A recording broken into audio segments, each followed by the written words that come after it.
Welcome to the Banker Lamp. Please enjoy the video. You already have your numbers. Now place the part in A1 and the whole in B1. Type equals A1/B1 into C1 and press Enter. This computes the decimal ratio, because percentages are just decimals scaled by 100. Once done, make sure B1 is not 0, otherwise you get an error. If you prefer a fixed reference, lock the denominator with $B$1 so you can copy the formula down. This first step creates the base value you'll convert to a percent. Now convert that decimal to a percentage. You can select C1 and choose Format, Number, Percent. Google Sheets multiplies by 100 and adds the percent symbol for you.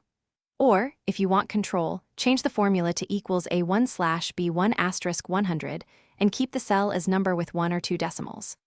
Once done, copy the formula down. Make sure any fixed totals use $B$1 so the denominator doesn't shift. That preserves accurate percent values across rows. Finish by formatting decimals and checking presentation. Use increase/decrease decimals to show 1 or 2 places.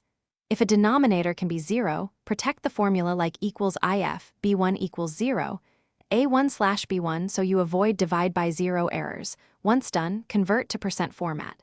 If you see hash value or strange results, make sure cells contain numbers, not text. Finally, validate a sample manually. Divide and multiply by 100 to confirm the sheet's percentages are correct. Thanks for watching. If this was helpful, leave a like and consider subscribing. See you next time.